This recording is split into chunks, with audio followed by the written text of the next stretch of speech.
Bonjour et bienvenue dans cette vidéo dans laquelle nous allons faire la démonstration de cette propriété qui était au grand 3 petit 2. Si une suite est croissante et convergente vers un nombre réel petit l, alors tous ces termes sont inférieurs ou égaux à petit l. À ce moment-là, nous avions écrit que la démonstration sera faite plus tard. Et bien voilà, nous y sommes. Pour cette démonstration, on utilise un type de raisonnement très particulier, le raisonnement par l'absurde. On utilise ce raisonnement quand on n'arrive pas à faire le raisonnement directement. Cela consiste à prendre l'hypothèse de la propriété, c'est-à-dire on prend une suite croissante et convergente vers un nombre réel petit l, ici donc on l'appelle un, une suite croissante et convergente vers une limite petit l.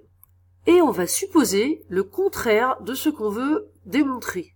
On va supposer que ce contraire est vrai, et pour arriver à la fin du raisonnement à une absurdité, ce qui nous permettra de dire, eh bien, notre hypothèse était fausse.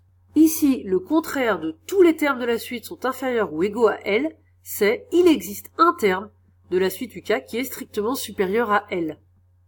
Il peut y en avoir plusieurs des termes plus grands que L, mais le contraire de tous les termes sont inférieurs ou égaux à L, c'est il en existe au moins un qui est strictement supérieur à L. Alors allons-y, on va prendre cette hypothèse. Donc on suppose qu'il existe un terme de la suite qui est strictement supérieur à L. On suppose qu'il en existe au moins un. Ce terme, on l'appelle UK. Le terme UK donc est strictement supérieur à L. Et comme la suite est croissante, tous les termes UN avec N plus grand que K sont plus grands que UK puisque la suite est croissante. Donc comme UK est strictement plus grand que L, on a UN supérieur ou égal à UK qui est strictement supérieur à L. J'appelle cette inégalité petit 1. Mais d'autre part, j'ai supposé que la suite UN converge vers cette limite petit l. Donc je reviens à la définition de ce que c'est qu'une limite finie. Donc la limite de la suite UN est égale à petit l.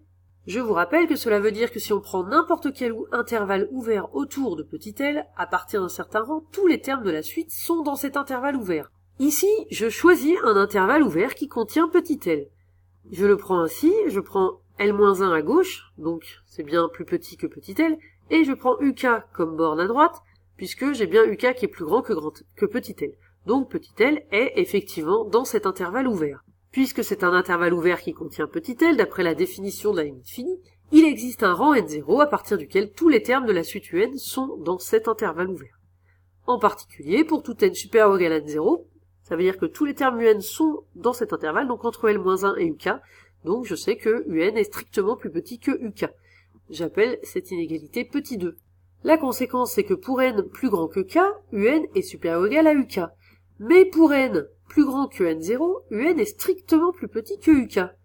Donc on va avoir un problème quand n est à la fois plus grand que n0 et que K, parce que on a à la fois UN strictement plus petit que UK et UN supérieur ou égal à UK. On va arriver à une contradiction, à une absurdité. Donc voilà, je prends n plus grand que le plus grand des deux, que n0 et k, pour avoir les deux inégalités à la fois. Donc quand n est plus grand que k et n0, on a à la fois un supérieur ou égal à uk et un strictement plus petit que uk. On arrive donc à une contradiction, à une absurdité. On arrive à ce raisonnement par l'absurde. Notre hypothèse était donc fausse, c'est-à-dire qu'on avait supposé qu'il existait un terme de la suite uk strictement supérieur à L. Cette hypothèse est fausse, ce qui veut dire qu'il n'en existe pas de termes strictement supérieurs à L, c'est-à-dire qu'ils sont tous plus petits. Donc voilà, il n'existe aucun terme de la suite strictement supérieure à L, ce qui veut bien dire que tous ces termes sont inférieurs ou égaux à L.